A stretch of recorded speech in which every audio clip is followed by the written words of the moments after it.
بسم اللہ الرحمن الرحیم۔ آئیے دوستو، محسن پاکستان ڈاکٹر محمد عبدالقدیر خان کی زندگی پر ایک نظر ڈالتے ہیں۔ پاکستانی ایٹم بم کے خالق ڈاکٹر محمد عبدالقدیر خان ہندوستان کے شہر بھوپال میں ایک اردو بولنے والے پشتون گرانے یوسفزئی قبیلے میں 1 اپریل 1936 میں پیدا ہوئے۔ عبدالقدیر خان 15 برس یورپ میں رہنے کے دوران مغربی برلن کے ٹیکنیکل یونیورسٹی، ہالینڈ کی یونیورسٹی آف ڈیلفٹ اور بیلجیم کی یونیورسٹی آف لیون میں پڑھنے کے بعد 1976 کو پاکستان لوٹ آئے۔ عبدالقدیر خان ہالینڈ سے ماسٹر آف سائنس جبکہ بیلجیم سے ڈاکٹریٹ آف انجینئرنگ کے اسناد حاصل کرنے کے بعد 31 مئی 1976 میں ذوالفقار علی بھٹو کی دعوت پر انجینئرنگ ریسرچ لیبارٹریز کے پاکستانی ایٹمی پروگرام میں حصہ لیا۔ بعد ازاں اس ادارے کا نام صدر پاکستان جنرل محمد ضیاء الحق نے 1 مئی 1931 کو تبدیل کر کے doctor A.Q. Khan research laboratory رکھ دی۔ یہ ادارہ پاکستان میں یورینیم کی افزودگی میں نمایاں مقام رکھتا ہے۔ ڈاکٹر عبدالقدیر خان نے نومبر 2000 میں کیکسٹ کے نامی درسگاہ کی بنیاد رکھی۔ ڈاکٹر عبدالقدیر خان پر ہالینڈ کی حکومت نے غلطی سے اہم معلومات چرانے کے الزام میں مقدمہ دائر کیا، لیکن ہالینڈ، بیلجیم، برطانیہ اور جرمنی کے پروفیسروں نے جب ان الزامات کا جائزہ لیا تو انہوں نے عبدالقدیر خان کو بری کرنے کی سفارش کرتے ہوئے کہا کہ جن معلومات کو چرانے کی بنا پر مقدمہ دائر کیا گیا ہے وہ عام کتابوں میں موجود ہے، جس کے بعد ہالینڈ کی عدالت عالیہ نے ان کو باعزت بری کر دیا۔ ڈاکٹر عبدالقدیر خان وہ مایناز سائنسدان ہے جنہوں نے 8 سال کے انتہائی قلیل عرصہ میں ان تک محنت و لگن کے ساتھ ایٹمی پلانٹ نصب کر کے دنیا کے نامور نوبل انعام یافتہ سائنسدانوں کو حیرت میں ڈال دیا۔ مئی 1998 کو آپ نے بھارتی ایٹمی تجربوں کے مقابلے میں وزیر اعظم میاں محمد نواز شریف سے تجرباتی ایٹمی دھماکے کرنے کی درخواست کی۔ وزیر اعظم میاں محمد نواز شریف نے چاغی کے مقام پر 6 کامیاب تجرباتی ایٹمی دھماکے کیے۔ اس موقع پر عبدالقدیر خان نے فوری عالم کو پیغام دیا کہ ہم نے پاکستان کا دفاع ناقابل تسخیر بنایا ہے۔ یوں آپ پوری دنیا میں مقبول عام ہوئی۔ سعودی مفتی اعظم نے ڈاکٹر عبدالقدیر خان کو اسلامی دنیا کا ہیرو قرار دیا اور پاکستان کے لیے خام مال میں تیل مفت فراہم کرنے کا فرمان جاری کیا۔ اس کے بعد سے پاکستان کو سعودی عرب کی جانب سے خام تیل مفت فراہم کیا گیا۔ مغربی دنیا نے پروپیگنڈے کے طور پر پاکستانی ایٹم بم کو اسلامی بم کا نام دیا، جسے ڈاکٹر عبدالقدیر خان نے بخوشی قبول کر لیا۔ پرویز مشرف دور میں پاکستان پر لگنے والے ایٹمی مواد دوسرے ممالک کو فراہم کرنے کے الزام کو ڈاکٹر عبدالقدیر خان نے ملک کی خاطر سینے سے لگایا اور نظر بند رہے۔ آپ نے 150 سے زائد سائنسی تحقیقاتی مضامین بھی لکھے ہیں۔ 1993 میں کراچی یونیورسٹی نے ڈاکٹر عبدالقدیر خان کو ڈاکٹر آف سائنس کے اعزازی سند سے نوازا۔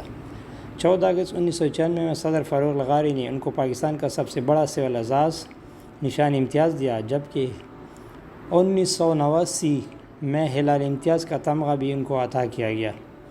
ڈاکٹر عبدالقدیر خان نے سچ کے نام سے ایک فلاحی ادارہ بنایا جو تعلیمی اور دیگر فلاحی کاموں میں سرگرم عمل رہا۔ ڈاکٹر عبدالقدیر خان نے ہالینڈ میں قیام کے دوران ایک مقامی لڑکی ہنی خان سے شادی کی جو اب ہنی خان کہلاتی ہے اور جن سے ان کی 2 بیٹیاں ہوئی۔ 22 اگست 2016 کو روزنامہ جنگ میں شائع ہونے والے کالم سحر ہونے تک میں جنرل محمد ضیاء الحق اور ایٹمی پروگرام کے نام سے اپنی یادداشتوں میں کہتے ہیں کہ جنرل ضیاء الحق نے اختیار سنبھالنے کے 3 ماہ بعد سے ہی ایٹمی پروگرام کو اولین ترجیح دینا شروع کر دی تھی اور مہینہ میں کم از کم 2 مرتبہ جنرل نقوی اور مجھ سے تفصیلی ملاقات کرتے تھے۔ ہماری کامیابیوں اور کام کی رفتار سے بے حد خوش ہوتے تھے۔ 1979 کے وسط میں ممالک کو ہمارے پروگرام کی بنک پڑ گئی اور ان کو غلام اسحاق خان صاحب کو بڑی فکر ہوئی کہ ایسا نہ ہو کہ سامان کی درآمد پر پابندی سے ہمارا پروگرام بند ہو جائے۔ جب میں نے ان کو بتایا کہ میں نے اپنے ہوم ورک بہت اچھی طرح کر لیا ہے اور ہمیں قطعی کسی قسم کی رکاوٹ یا تاخیر کا سامنا نہیں کرنا پڑے گا تو وہ یہ سن کر بے حد خوش ہوئی۔ صدر ضیاء الحق اور جناب غلام اسحاق خان صاحب کو پوری طرح یہ احساس تھا کہ ہمارے پروگرام پر ملک کی سلامتی اور مستقبل کا انحصار ہے۔ اس دوران ایک ملک کا فرسٹ سیکرٹری اپنی سفیر کو لے کر ایک پرائیویٹ کار میں کہوٹا کی جانب جاسوسی کی غرض سے کیا۔ جنرل ضیاء الحق اور غلام رضا خان صاحب نے ہمارے ڈائریکٹر سیکیورٹی کو، جو نہایت اعلیٰ قابل چاق و چوبند افسر تھے، ہدایت دی تھی کہ اگر کوئی کہوٹا کی جاسوسی کرتا پکڑا جائے تو اس کی اچھی طرح پٹائی کر دے۔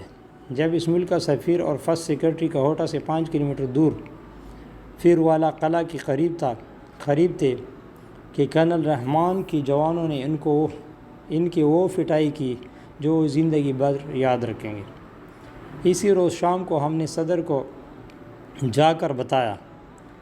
3-4 دن بعد دونوں صدر ضیاء الحق سے ملے اور شکایت کی۔ صدر نے ایسا تاثر دیا جیسے ان کو علم ہی نہیں تھا۔ بعد جب ہم ملے تو خوب ہنسے اور کہا کہ اب کوئی نہ جائے گا۔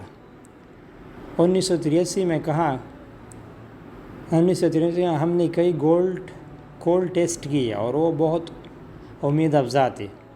1984 میں ہم نے اور ٹیسٹ کیے اور ہمیں یقین ہو گیا کہ اب ہم کامیابی کے قریب ہیں۔ کرنل عبدالرحمان کے مشورے پر اگر ہم نے یہ بات تحریری طور پر صدر کو نہیں بتائی تو کل کوئی دعویٰ کرے گا کہ اس نے یہ کام کیا ہے، اور ان کا یہ شک بعد میں آنے والے حالات نے صحیح ثابت کر دیا۔ 10 دسمبر 1984 کو میں ایک خط لکھ کر جنرل ضیاء الحق کے پاس گیا۔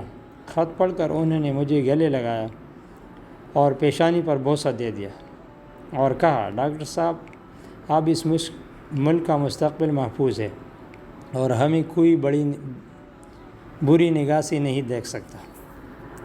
میں نے خط میں ان کو لکھ دیا تھا کہ ہم ان کے حکم پر 1 ہفتے میں ایٹمی دھماکے کر سکتے ہیں۔ والسلام۔